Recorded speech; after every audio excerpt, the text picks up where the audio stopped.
Hey, what's up, everybody? Welcome in to another edition of Hockey Night on Board Flyers pregame show. I was just going to say Pass and F Sports Show, but this is actually Hockey Night on this week of Flyers hockey. I'm going to get this right. Okay, this week of Flyers hockey. I'm your host James Scorza with you. With me, as always, is my companion and my brother from the Pass and F Sports Show. And in case you didn't see it the first time, Joey Marks joining me today, and also Austin Hammel will join us momentarily. Joey, we got a couple games here that the Flyers struggled a little bit, though, but looks like they're trying to get back on track here tonight. Overall, how you doing, buddy? I'm doing well. I know we do a lot of different projects on this show, on this network, so it's hard to keep track sometimes. Yep. I think that the beginning started well, and we kind of fizzled out. But look, we have two games in tonight, and tomorrow to kind of get ourselves right before the end of the year. Yeah, absolutely. Yeah. It was a crazy couple games, obviously, for the Flyers. Obviously, it started off the week that it was a positive. They got a 4-1 victory over Montreal. Struggled against the Sabres, but I guess the Sabres were trying to figure out what their identity is. And surprisingly enough, losing to the Rangers was something that was really a struggle because obviously you think about the Rangers homestand that they have as of lately. I mean, it's been crazy to think about, honestly, Joe, that you think about these two teams that they lost. I mean, I keep on asking this question, like every time when we lose games, but is this I know I've been preaching to this choir for a while now, but is this going to be a little bit of cause for concern coming into this game here tonight against Vancouver, and especially coming up tomorrow against Chicago? No, I don't think so, only because I think the Rangers game number one, they still played. They still played through it. They took them to overtime and then even to a shootout. And you know what?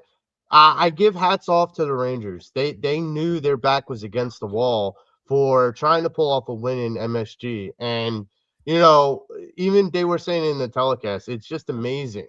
Mm-hmm. Like how bad that the New York sports fans were getting on the Rangers during that game. And well deserved. Like they have not been playing well at home. And New York, much like Philly, is very rabid about, them seeing their athletes perform well at home. It is something they pay good money to see. And when they don't, they're going to let their team hear it. And so, I'm disappointed about that. I was more shocked about the Buffalo game, especially because they had a lead and then gave it up. On both occasions, both with the Rangers and the Buffalo game, you talk about the Flyers now having to work on a tool that ordinarily a team like the Flyers doesn't always need to work on, but apparently we do, and that is trying to sustain and hold the lead defensively. Mm-hmm. Putting up a defensive stance while still having an offensive presence. Being able to do that is the next chapter, I think, for the Philadelphia Flyers. So, do I think they still have a lot to, work on? Sure. Do I think this is going to be like a crater in the road, like to the Flyers' success this season? No. I think they're going to get back on their skates. They got a little home cooking tonight. They're going to play Vancouver. They're going to do well against Vancouver in my mind. I think the last two games with Vancouver and Chicago, I really do see this team doing well against both. And look, that sets a good tempo for what comes after the new year. Yeah, for sure. I think the other thing too that's really been a positive for this Flyers team as of lately is that they, even though when they lose games, it's been a real positive for them, especially how on the outside looking in. Yeah, but there's a couple games. I mean, I got to critique a little bit on this. I guess I got to critique. Who is it here? Ristolainen on that. I guess it was on Saturday when he basically gave the tying goal to the Rangers, and I think it was probably after that. That was probably springboard into the Rangers winning that game in the shootout, though. But sometimes when it matters the most, I mean, yeah, they there's a couple games like I didn't see the game on Thursday, obviously, because it was an ESPN Plus game. But the Ranger game, to me, I think seeing them have opportunities in that second period, and it's been a critique ever since then.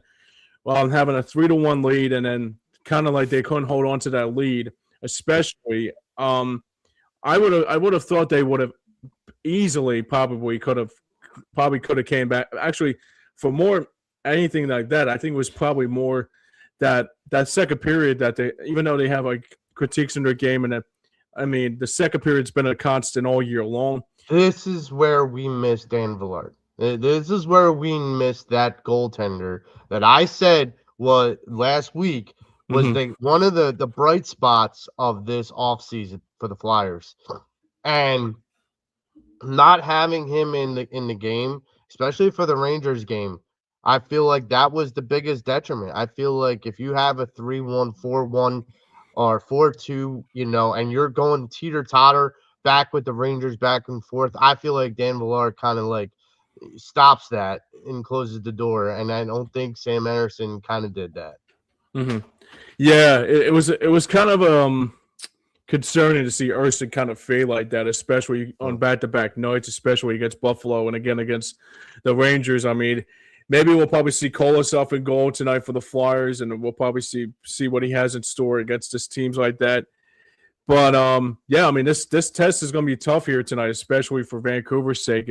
I mean, Vancouver's a good team. I mean, they're good. I mean, they're probably like around the same team as the Chicago Blackhawks are going to be like tomorrow. So I mean, obviously they're a different team than they once were. Obviously, without Rick Tocchet on the helm.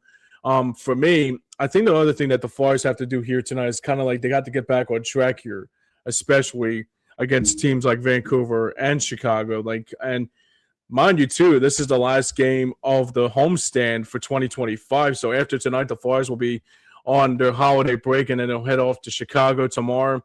And then they'll start off, I think they have a Western Canada road trip, if I'm not mistaken. And then after that, they'll be back home around sometime in mid-January to begin another homestand here.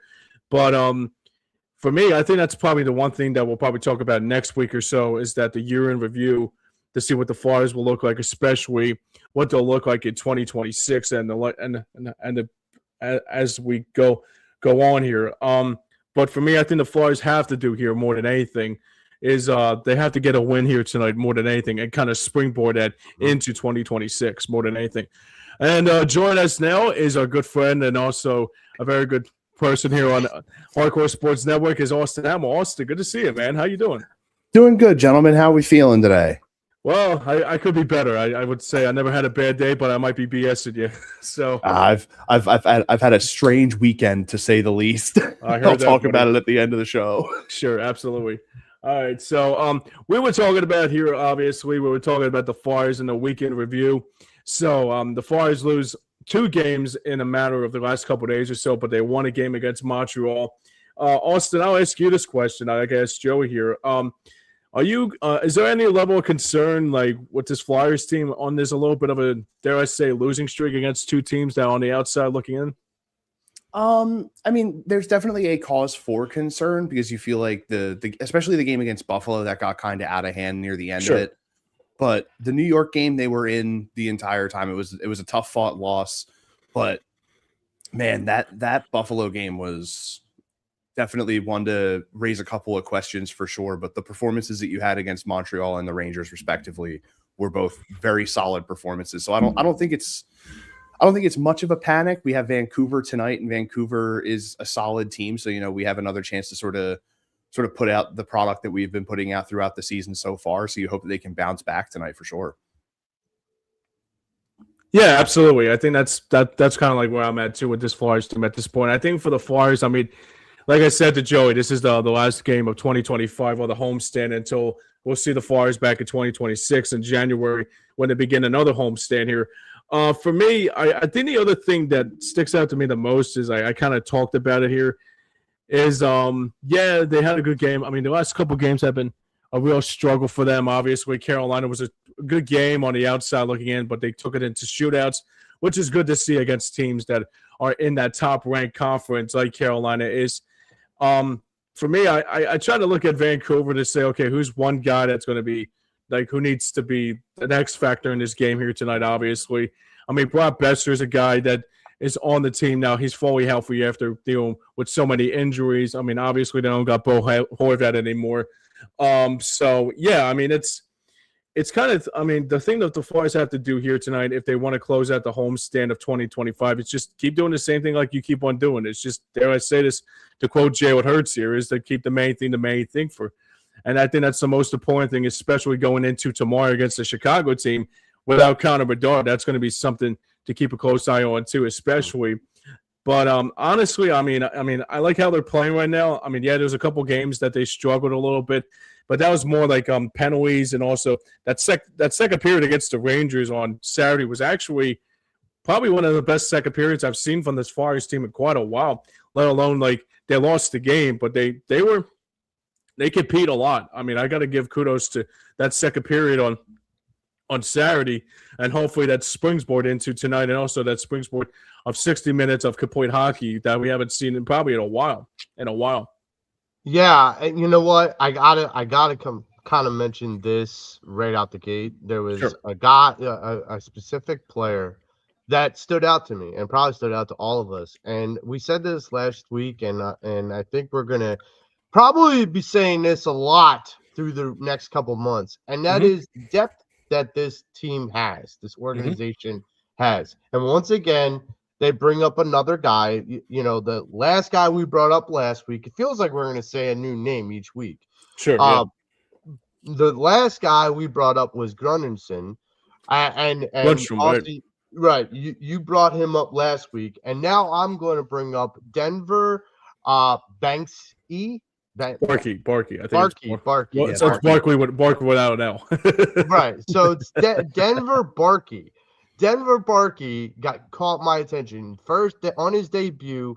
He against the Rangers in MSG, a pretty big platform, and the guy gets 2 points and 2 assists, and the guy looks almost, dare I say, a little Trevor Zegras.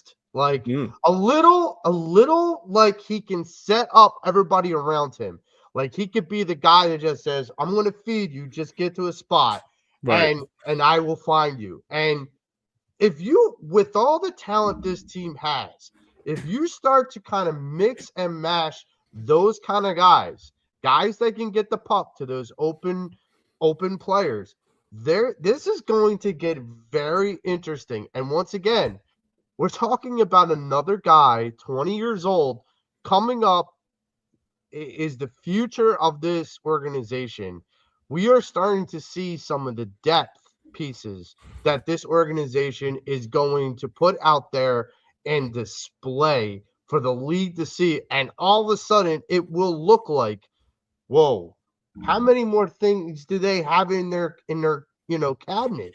Like, they keep bringing out new people. Yeah, absolutely. I think that's probably the funny fact is about Barkey. I remember when I saw his name, I said to myself, is he kind of reminded me of how much he was setting up pass plays like that. It kind of reminded me of Trevor Zegras a little bit too, and also how much he's become. I mean, even last week we talked about with Carl Grundstrom becoming a real good asset to this Flyers team too. I mean, for me, the one thing that's really been a positive is that these youngsters that are coming from the Lehigh Valley Phantoms, kind of reminds you of that 2005 after pre-Calder Cup year when they had brought up Richards and they brought up Carter and, the Patrick Sharps of the world, and they were ready to come up. R.J. Umberger, exactly right, yeah. So, yeah, it was more like it was kind of like that. You have that same level of feel with these group of guys that you have right now with this group, obviously. Sure, we're talking almost like 20 years ago since that Calder Cup final happened, but like they brought up players like that, and kind of reminds me of that a little bit because it seems like the farm system is actually on the. I would have thought the farm system would have had something to like on the outside looking in, but at the same time too, I thought for sure that like the Grundstroms are no phony, Barkey's no phony, probably down the road we'll see Adam Bump and Oliver Bunk and all that too. So it's good to see. It's good to see some good poise and potential with this Flyers team. And I got to say right now, it's been really exciting to see, most importantly than anything. Mitch Kovsky joins us right now, says, what's up, guys? And also He's a good follower of our network here. So speaking of Mitzkowski, if you're a new network or you are a new member or you're a previous member or just a member already, hit that like and subscribe button on our networks here on Hardcore Sports Network and also Streampunk Entertainment. So we got a lot to Streampunk Entertainment Sports Pennsylvania. So it's a lot of good stuff here. But all right, so let's move on here. So the Flyers coming into tonight, on a 2-game losing streak, but obviously it's a little concerning, but not as a cause for concern. So tonight we got a good game here tonight against the Vancouver Canucks. So let's I'll ask you this question, Joey. So we always talk about our keys to the game here today. For this game, what would be your ultimate keys to the game against a Vancouver team that is on the outside looking in? But what were your keys to the game here tonight for this Flyers Vancouver game and tomorrow night against Chicago up at United Center? I want to see them. My first key is for the Flyers to continue success on the power play. Sure. During the Rangers game, they really made the Rangers pay for putting them on the power play. So there's that. I want that to be my number one key. Number two, my second key is once they get up on a opponent, especially Vancouver or Chicago, knowing how to hold their defensive legs while still having an offensive force. They have to know how to play balanced hockey. They need to be able to balance that ice once they have the advantage. Because when you're playing back on your heels, that's when you are in a lot of trouble. Mm-hmm. The third possible key to this game is I want to see more from guys like, Owen Tippett, guys like Couturier, guys like TK. I want to see more from some of these bigger top line guys because I want to see, I've seen Barkey, I've seen Grunstrom, I've seen, we talked about it before we came on the air, James, Tyson Forrester, Bobby Brink. We've seen a lot of these guys. I want to start to see more of a resurgence, more of a leader-faced version of this top line in tonight and tomorrow's game. Yeah, Austin, what were your keys to the game for this game here tonight against these two teams back-to-back nights, rather? Honestly, Joe echoed a lot of the things that I was going to bring up. You want to be able to play a complete hockey game. Vancouver is way better on the road than they are at home. 11 wins compared to 4 on their own friendly ice. So you want to be able to sort of contain a lot of the explosiveness that they have. And like Joe said, we found out this week that Tyson Forrester is done for the year. He had surgery. He had surgery to repair the arm injury, and he is now not going to be available. Fingers crossed we make postseason. He'll probably be available then. But you have to look. You have to now close the book on that and open the book on what can the rest of this team do without Tyson here to be able to keep this team a consistent and potential playoff contender. And you have all the pieces to do it. You have the veteran leadership and capability of TK and Couturier. You have the young power in Trevor Zegras, Matvei Michkov, and all these young guys that you've been calling up have been incredible for this team so far throughout the season. Yeah, you have to rely on a lot of that. And on top of that, my main key is going to be get ahead early, establish the confidence early, and just continue to put the pressure on. Because if you can keep pressure on Vancouver, they're not going to be as explosive as they could be. They actually, what was that? Like 2-3 weeks ago, they traded Hughes to Minnesota in a very big deal. So they lost they lost one of their key components. I mean, like you said, they still have Brock Besser, and he's still a dangerous player. So you have to keep an eye out on those kinds of guys and make sure that you can keep them in check throughout the entire game while also still being able to get to your spots and get your shots on net. It's going to be a lot of. I feel like it's going to be a very contentious game, potential like 3-2, maybe overtime shootout result. You want to be on the positive side of that coming off of the way your weekend went. It's absolutely paramount that you bounce back now because you could go into the holiday break and then the new year on a back foot, and you don't want to be in that position.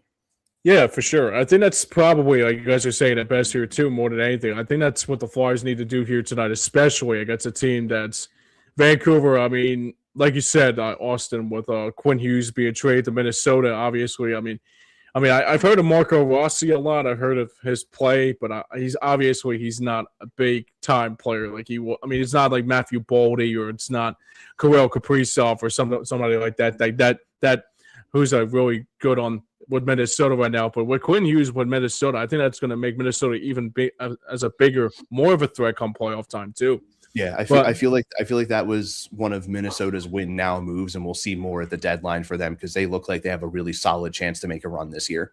For sure, absolutely. So I think for me, the keys to this game here tonight is going to be, well, I mean, for me, it has to be a better performance than the last two games, obviously, because you think about the Sabres game.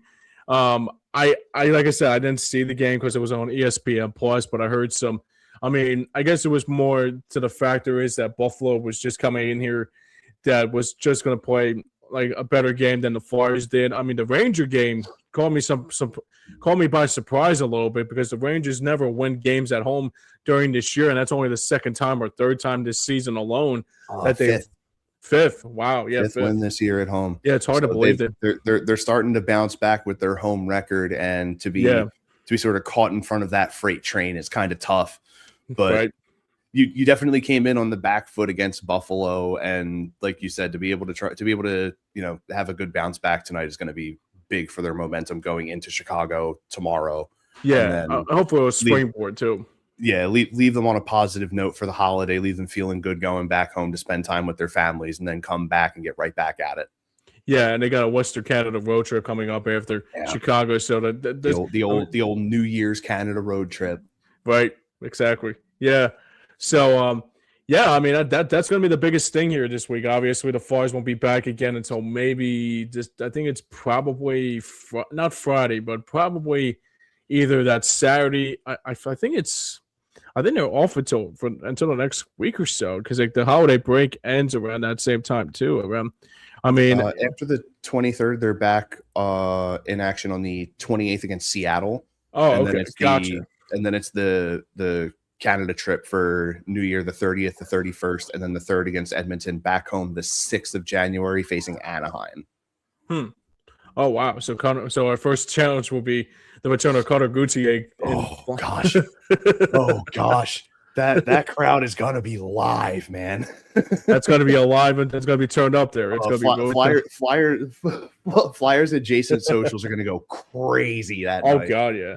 I mean, imagine Trevor Zegras on the streak like he is on right now, and the fans trade like we got Zegras now instead of Gucci. Like it will be to have Zegras and Drysdale both have a game against their former clubs would be it would be so good. And the first game back home too, to see them do that too. Momentum for sure. Momentum. That place would explode. Who would have thought that like Cutter Gauthier making that decision, doing that, and Anaheim going, yeah, we'll take him. Now Anaheim's like, well, why are we getting the ire of Philadelphia? Well, you shouldn't have done what you did, and then you don't have to worry about it. Like now, the craziest thing about it too is Joe. Is that Gauthier actually thinks he's actually has arrived now with Anaheim? Yeah.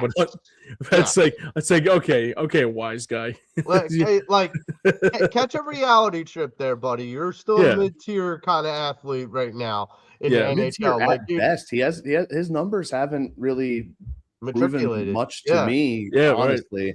So I mean, but you look at the numbers that Drysdale, and you look at the numbers that Drysdale has put up in the play that he's had for us on the blue line. I still feel like Philadelphia won the hell out of that trade.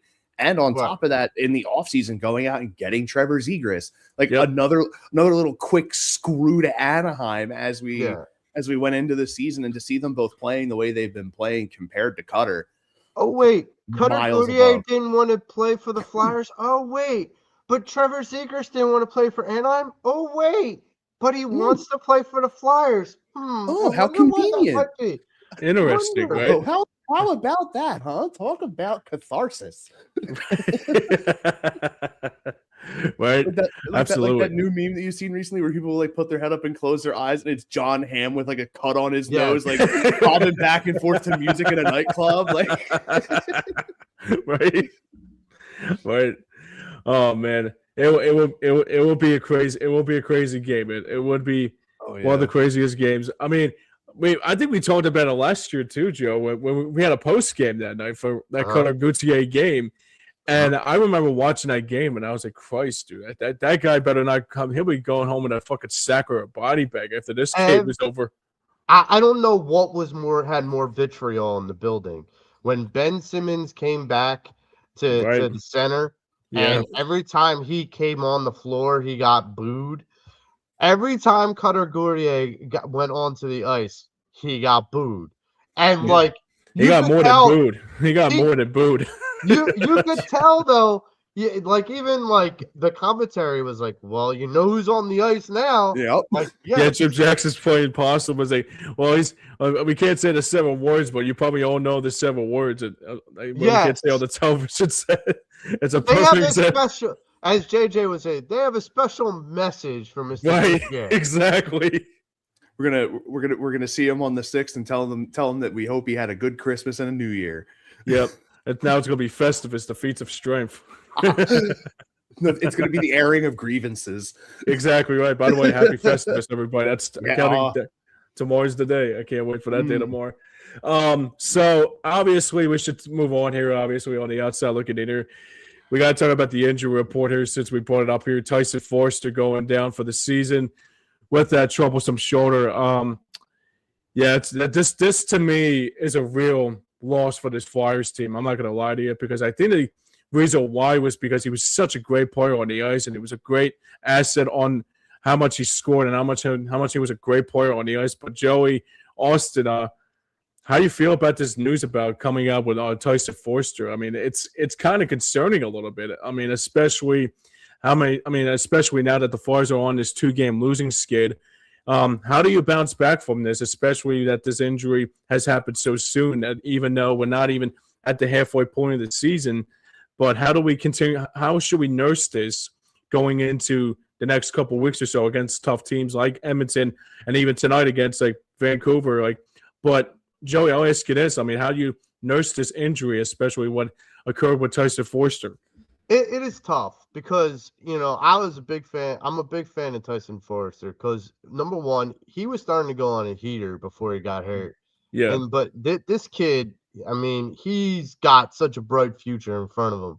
Not to mention, and I've said this in the beginning of the season, and I still feel strongly about this, is that the line that he was on with Cates and Brink, I think like that line almost was the better line that we had on the team. At one point in time in this season. They felt like the number 1 line on this team, even though they weren't. And so losing an asset like Tyson Forster right now like this hurts. But this is what I will say. If we did not have any talent that we've been accumulating, that Danny Briere has been accumulating through the last year or so, I would be worried. But when I'm starting to see guys like this Barkey fella and Grunderson and these guys come up, they can't fill the hole necessarily that Tyson Forster had. Sure, yeah. But they can fill a bit of that void to be able to see who else comes through. See who else is going to come up and make a difference, make an impact. Because you know what? Let's be honest. Before Tyson Forster and Bobby Brink and Nolan and Cates, was doing this, we didn't know who these guys were. They made their bones with that line. So let's see what happens when we put another guy who wants to make his bones. Let's see how that pans out.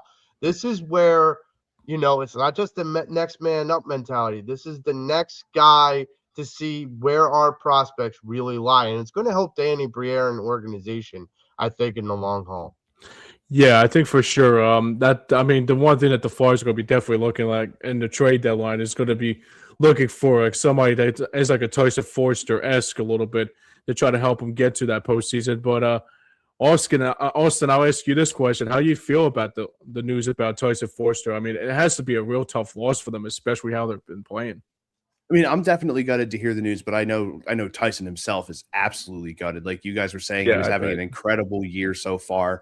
and to have it end the way it did with, taking a slap shot and hurting yourself, it's always the worst way to have it happen. It's almost like seeing a hitter go down swinging a bat and they like strain their oblique really hard or something, they can't play the rest of the year. Like it's that same kind of thing where like just a simple motion that you've done hundreds if not thousands of times just in your NHL career, and to have that one be the one that takes you out on, in my opinion, probably the best tear that he's had in his professional career, is so tragic. It's really tough. And like Joe said, it's going to be a lot of, let's see if some of these other guys being given the opportunity will, be able to help contribute to filling that void. And I feel like it's even more of a, not just a next man up, but an every man up situation where this was a key contributor to your offensive action. And now you have to have everyone step up to sort of try and not necessarily take over that space, but to help, like Joe said, to help fill the void. When it comes to team sports, it takes a village every time. And this team has those pieces around to be able to help pick up the rest of the guys, to be able to help sort of fill the space that Tyson created in this injury, shutting him down for the rest of the year.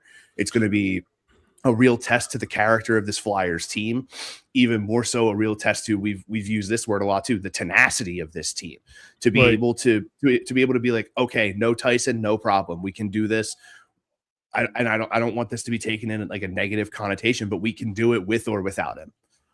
Like you want to know that your team is capable regardless of the situation. And this is the perfect time to see how that tenacity and that grit and that fight that you have can really show throughout the course of this season now. Yeah, absolutely. Here's the other thing, Austin and James. Like when we talk about, there's nothing guaranteeing that it's just going to be one guy that kind of fills that void. It's going to be maybe many guys that they try and bring up and rotate through. You got to keep in mind when you're a rebuilding franchise like the Flyers are right now, and they have a lot of young talent. Sometimes that young talent, they're all investments. Draft picks, we talked about it before. When you draft a player, you're investing in that player. Well, now it might be time, maybe a little early than what they would have wanted, but maybe now Danny Briere gets to see, okay, let's see how, if we're putting these investments in very difficult, challenging situations, how do they handle it? And it'll be interesting to see what players rise and what players fold. And that's why I brought up Barkey earlier, because that guy got put in his debut at 20 years old, playing in MSG against a very heated rivalry with the Rangers. And he didn't fold under the pressure by any means. So when there's any other player, young player that comes up through this organization, they're going to look to see what guys fold under the pressure and what guys excel. And that's going to help, whether it's trade pieces or future, core pieces to this team. Yeah, for sure. I think that's probably is a good asset for this Flyers team, especially like what they're going to be looking like, I mentioned in the trade deadline. But for me, the Tyson Foerster injury is interesting because the Flyers, even though they lost him due to that shoulder injury, there's other players, like you said, Joey, are stepping up. Like you said, like Trevor Zegras is stepping up. Denver Barkey is an example of that. Carl Grunstrom, who's done an excellent job. Bobby Brinks has done a fantastic job. Noah Cates, and I can go on and on here.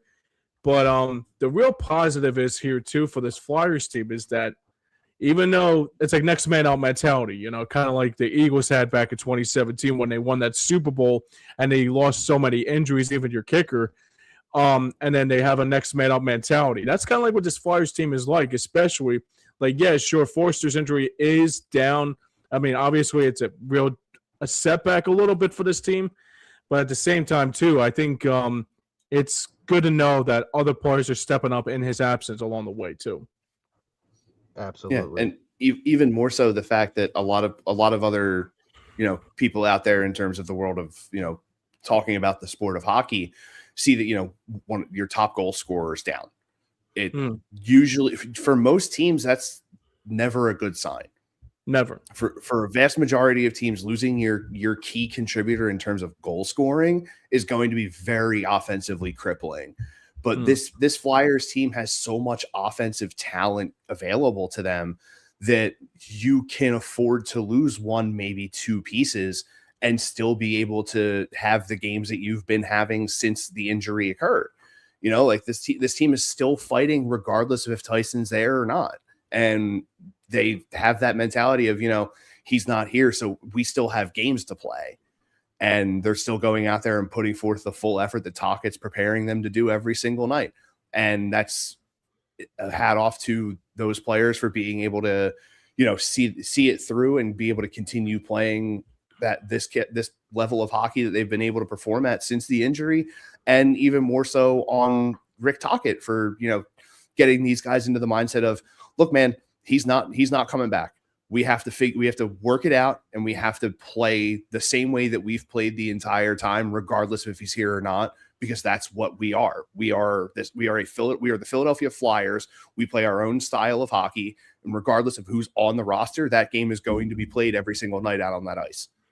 Yeah, absolutely. And I think for me too is that, and we'll wrap it up on this injury report here for 1 second, is that for me, I think the positive is here for this Flyers too, is that sure, I mean, Forster is an injury, but at the same time too, I got to give kudos to Rick Tocchet to say, okay, Forster's injury sucks, but we got to move on. You know, we got to continue to build as a team. We got to win as a team. And I've been listening to Tocchet's pressers a lot as of lately and seeing like players that are coming back from injury, like a couple of days ago with Ristolainen coming back from that Canadiens game, and he says, yeah, I thought he played well, and it was good to see Rusto back out there and fully 100% for the first time in quite some time, and also seeing like Cam York never missing a step, and also seeing like young guys, like this team is probably a very good positive, like that, yeah, like a big star, like for example, if this was like Alex Ovechkin, it might have been different, especially if he blew out his arm like Forster did, and they're trying to be figuring out, okay, who's going to replace Ovechkin. But for this Flyers team, it's like, even though Forster went down with this injury, it's good to know that there's a positive that comes out of it too, is that there's a lot more players are stepping up in his absence, and hopefully that will springboard into a little bit of a streak here tonight, going into the closeout of the year of 2020, the 2020 closing out 2025 with not with a bang, but more 2025. Closing out something that's a positive, especially that this Flyers team has looked very good as of lately, and I think that's going to continue here tonight more than anything. Yeah, absolutely. And I think you're going to see more, like with Tyson down, you're going to see someone else rise to the top. And that's just the way this team is built.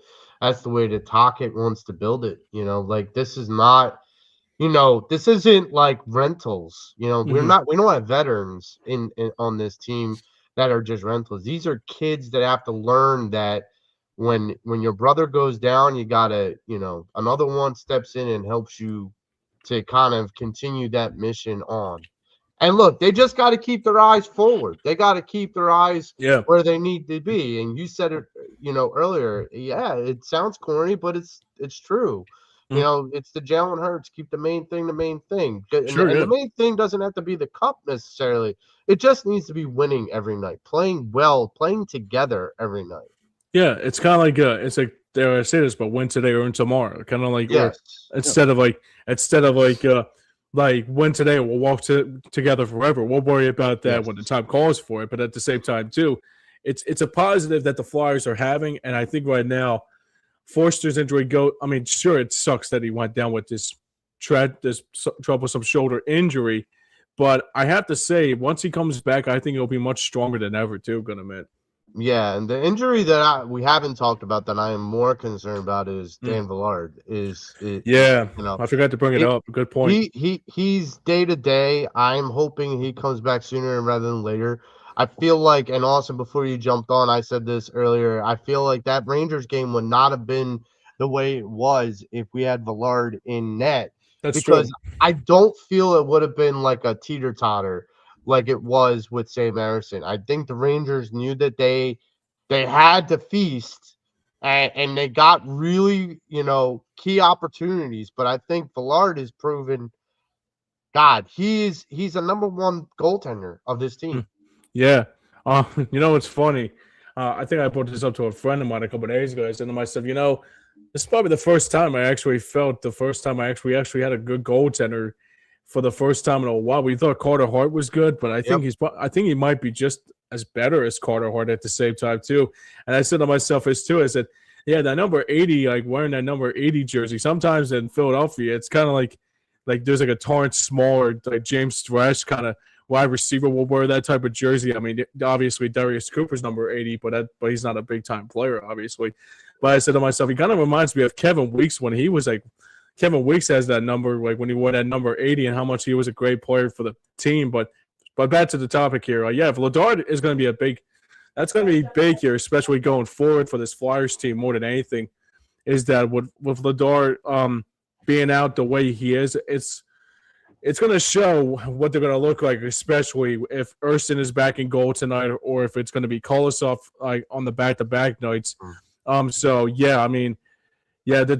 is a concern more. I think this is probably more of a concern than Forster going to make, because especially how much he's been playing, how much successful he has been playing the last handful of games. Yeah, and they're saying upper body injury for Vladar, and also going into the Rangers game, Dvorak was also on the injury report with a lower body injury. They're both considered day to day at the current moment. The Vladar injury, depending on the timetable, could be huge. You hope that Ersson can give you some quality goaltending alongside Kolosov, and filling the hole of Dvorak is. I'm not trying to downplay the performances that he has had. I feel like being able to fill the hole for Dvorak is a little easier than having to fill the hole for Forster, for sure. Sure, yeah. But Dvorak, just his ability to be like complementary to the forecheck is what really sold me on him, because I love seeing guys that are aggressive on the forecheck, and you can use that really solid upfront defense to lead into a good offensive opportunity. And Dvorak has gotten so many good opportunities just off of that alone, being paired with guys like Noah Cates. And even Michkov has been becoming more and more aggressive on the forecheck too, which is great, because those, like I said, those lead to great opportunities for you going forward. Like he's had quite a few breakaway opportunities this year, being able to play in that forechecking style of design that Rick Tocchet has had for this team. Yeah, but for sure. Either way, like all three of those injuries are pretty vital, more than others. I would probably have it as Forster and Vladar are the top two, and Dvorak, just because of his forechecking ability, is a tough loss to have to deal with right now too. So you really hope that, like we've been saying so far this entire time, you hope that the team can sort of rally around each other, facing the adversity of these injuries, and be able to still put forth a very solid product and be able to get quality wins throughout the time that they're away. Yeah, absolutely. I think that's going to be the most important thing here too, coming into these next couple games or so, especially with Forster being out, also with Dvorak, let alone Vladar being out too. It's going to have its fair share of obstacles, but hopefully we'll be able to nurse it, hopefully, in good ways before that too. All right, so let's move on here. Let's go around the National Hockey League in this. I guess it's there's a couple games going on tonight. Obviously, we've got the Flyers and Vancouver here at Xfinity Mobile Arena. Last game of the homestand for the Flyers, that will be until, like we mentioned, January 6th, when Connor Gauthier comes back to town for the Flyers. And I can understand that night everybody's going to be marking their calendars down on that night. There's a couple games going on tonight around the NHL, if I can get this right. Okay, so we got Tampa Bay taking on St. Louis. We got the Kings taking on the Blue Jackets. And we also – I just had it. Sorry about that. Actually, you know what? There's a couple of games going. I think tomorrow there's handful of games going on tomorrow too, because that's the last game of the homestand. Last game of the last games of the NHL slate until the end of until the holiday break comes to an end. So here it is. So we got the Blues and the Lightning tonight. Blue Jackets taking on Kings, and then the Kraken taking on Seattle. Tomorrow we got a handful of games. We got Toronto taking on Pittsburgh. We got the Red Wings taking on the Stars, Capitals, and Rangers, Sabres taking on the Sens, Panthers taking on the Hurricanes, Islanders taking on the Devils. Just a handful of games going on in the NHL slate tomorrow because obviously it's the last game before the holiday break. Is there anyone stick out to you that obviously because the Flyers game is not until 9 o'clock tomorrow night or even tonight after this game sticks out to you that you're going to keep a close eye on? I gotta say, it's gotta be Florida and the Canes. I mean, that is going to be a good game. That is going to be one of those games you want to sit back with your popcorn and watch those two teams because they're both stacked teams and potential playoff matchup for the near future. So I have the Panthers and the Canes marked down. Yeah, the Panthers and the Canes is a good one, but for me tomorrow, for a good one to watch before the Flyers game at 9 o'clock. Personally, I'm going to be tuning into Montreal, Boston. Same here as the one. Such a big rivalry style game before you go into the holiday. Those matchups between those two teams over the last handful of years have been incredible tilts every single time. The tenacity is really high. Those teams really do not like each other, and of course it's an original six matchup, so you can't go wrong with that either. No, you really can't. It's funny because I looked at that team too. I said to myself, yeah, that Habs and Bruins game that reminds me so much of the rivalry they had. Yeah, going through that list, that was the first one that my eyes locked on. I went, "Oh, yeah, Bruins, bro, let's do this." and it leads into Flyers, Blackhawks, and it's perfect. That's so interesting because the first, I don't know, period and a half of the Rangers game, it felt very docile. I'm like, where's the blood feud here? Right. Where? And then they dropped the gloves. I'm like, okay, there it is. Now we're back. Now we're back. We are back to where we are supposed to be with the Rangers Flyers. And that is always my favorite. It's always my favorite when the first period and some change of a game that you're like, this is a really heated rivalry. This is not what I expected. And then the second gloves drop the one time, it's like, yes, it has arrived. That Delorier fight was the one that's what we're waiting for all along. And then man, I gotta tell you what though, that fight with Delorier that he had, I was like, my God, that was like get a punch in. No, it was like PJ Stunk and Stephen P. But the difference was PJ Stunk was just ramming him. Here's the thing: Delorier hit him into the boards, and I mean, I've fought guys like this. Sure, yeah. You hit the guy, then he gets up. He's like, "You mother effer," blah, blah, blah, and they're so delirious, but they can't see straight, and so you watch them drop their gloves, and you just pop them, and they're just like that. And it looks like a Three Stooges pun or something. Yeah, exactly. And I'm just they get up, they can't see. You're like, I got to make sure they don't do this longer. Just hit them in the nose so they can't see even more. And you're like, okay, now I got you. At first, I thought it was Rempe that went toe to toe with Delorier, but I saw, wait, Rempe's over there. I was like, who the hell is the guy he's fighting? I was like, oh my God. He's the guy that he hit on the boards, and I'm sitting there going, what the hell? And I'm like, dude definitely said hit the one in the middle. That's the way he was thinking when he was trying to swing at Delorier. Delorier, this just isn't fair. I'm just going to beat your ass. It's okay. Yeah. He basically pulled a John Chaney, with John Calipari.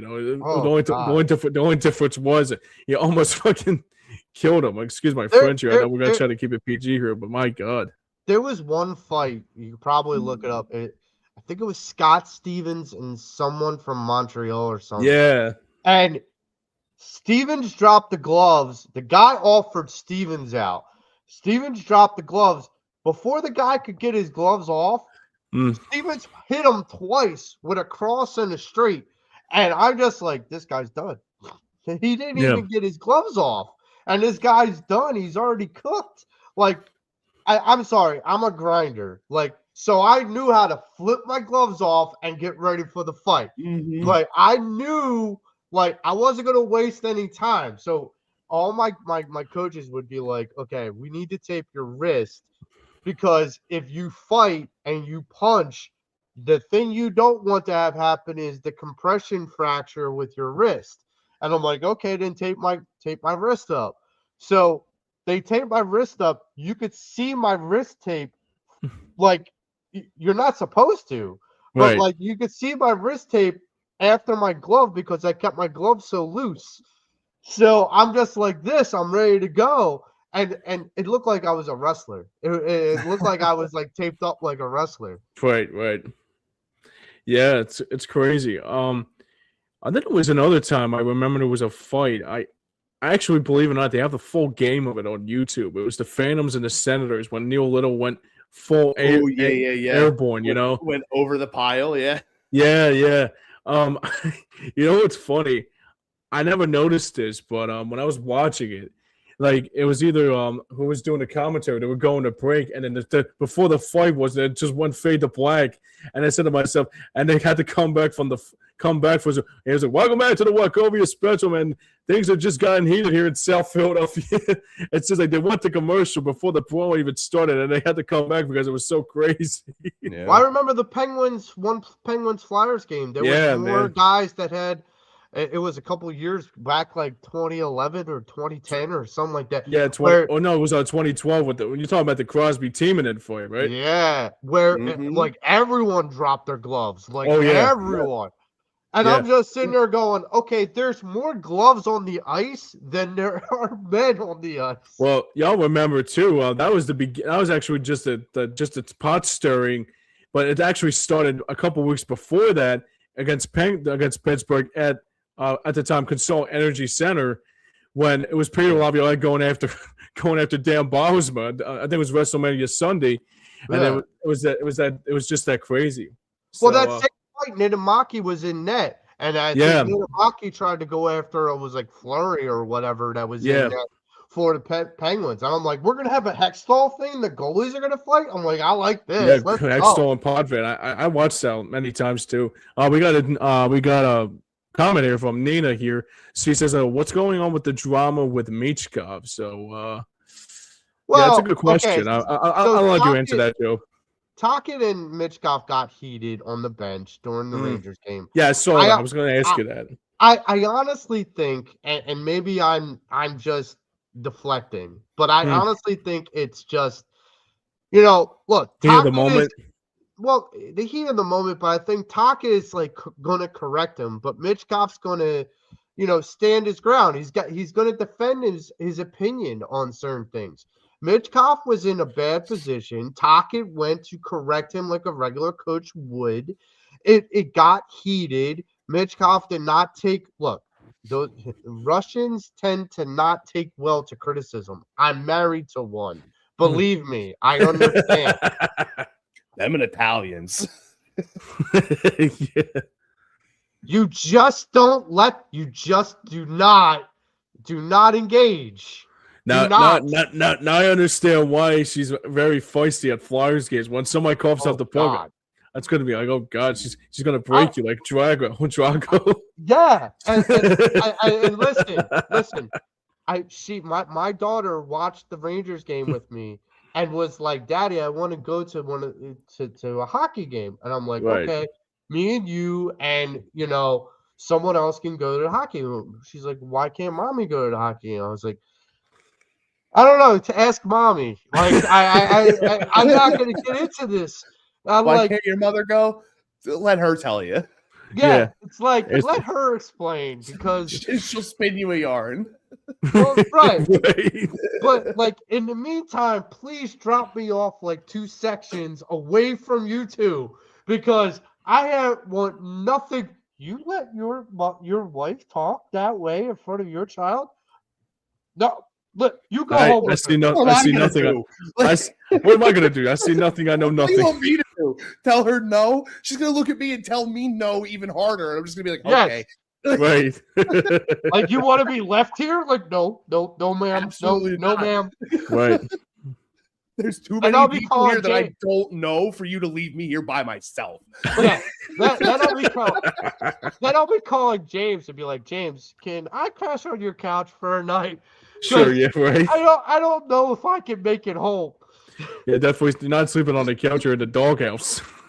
I don't know if the Bastion defenses have been set up. Right. So listen, I know those Russians, they get in their ways, okay? And so Tocchet gets heated because that's just who Tocchet is. And then Michkov gets heated because he just wants to stand his ground. And there is a Russian stubbornness. And I'm going to leave it at that because I would rather not my wife, watch this replay and put me in the doghouse any further. Yeah, so Nina checks in one more time. She's like, so you think it has nothing to do with the fact Michkov didn't skate for 4 months following the 24-25 season, and he showed up to camp out of shape, and he has been I think we're over ever that. since. Yeah, I think we're over that too. I think at this point that's in the rear view. Yeah, I think Tocchet put him through the blue line drill a couple hundred times, which for those people who don't know, you go blue line to blue line, then you go from blue line end to blue line end, and you do that about 50, 60 times, your legs start to feel like they're going to fall off. Right. And trust me, I know I've done that drill plenty of times. Yeah. Oh, yeah. So, let's move on here before we get out of here. I feel like, if anything, a lot of it on Michkov's end was probably frustration that he still feels like he has to catch up a little bit more. Yeah. And it just was, like you said, like we've been saying, it's like a heat of the moment thing. Even talking to himself today was like, you guys are trying to make this a bigger deal than it really is. Yeah. Yeah. He himself said that after the morning skate. He's like, we have so many good things going on. And I think you guys are, sometimes it's just blown out of proportion, basically. Yeah. Like you have games where you're playing a little bit tougher, so you get a little bit tired a little quicker.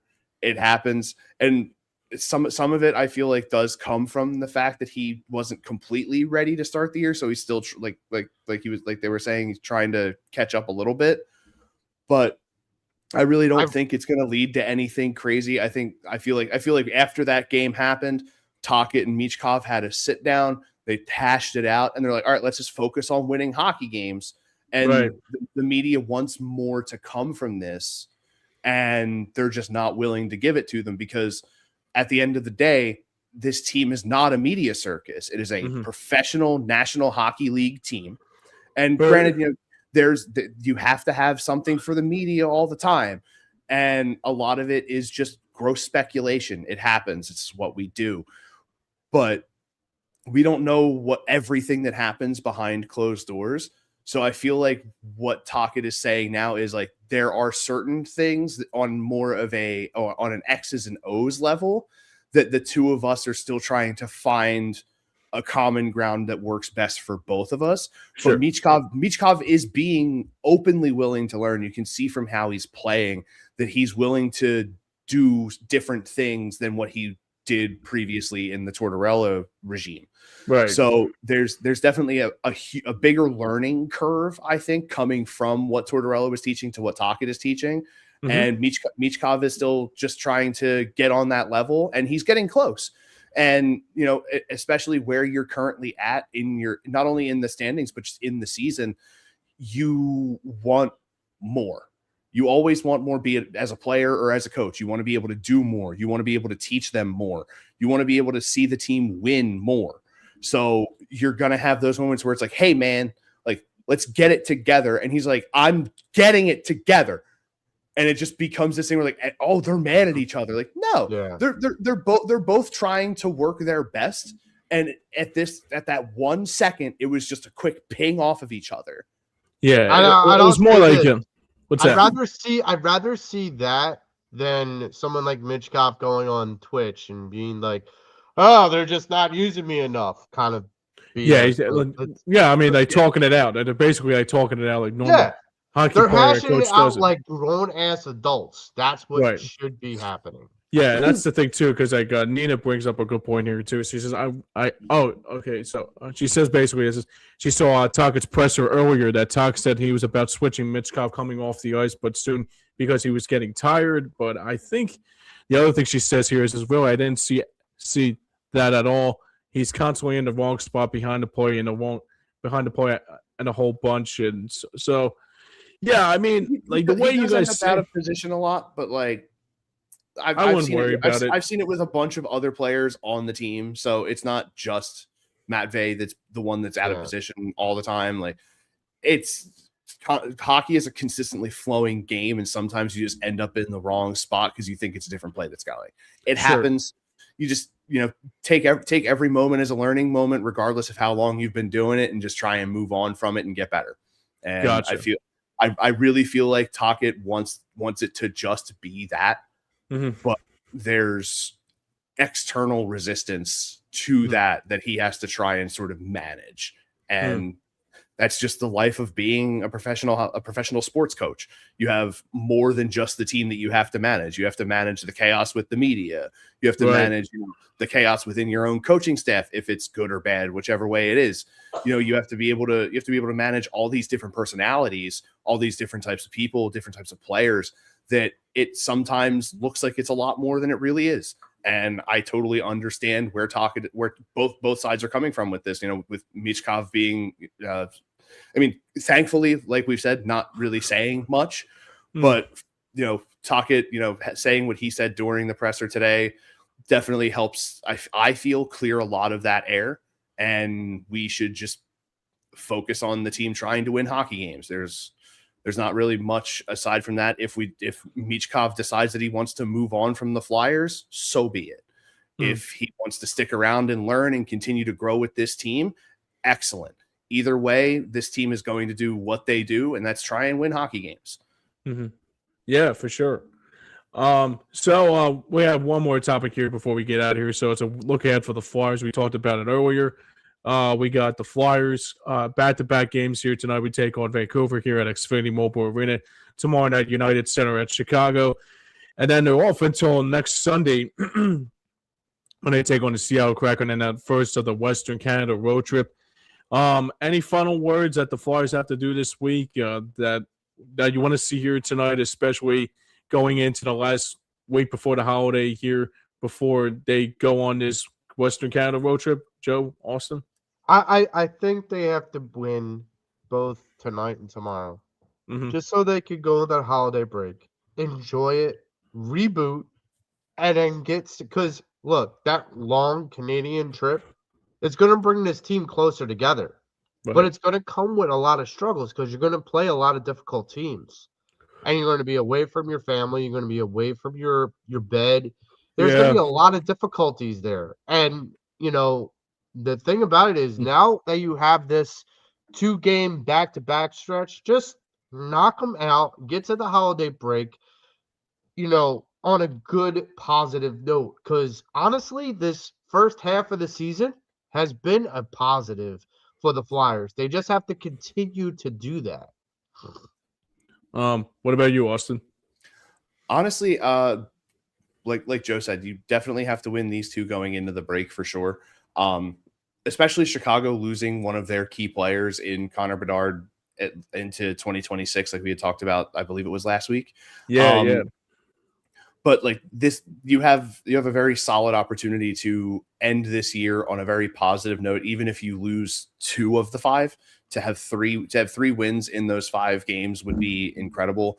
But more than anything, I feel like 2 very key words that Joe said last week are going to stand like they have since the Vegas and 2 Carolina games.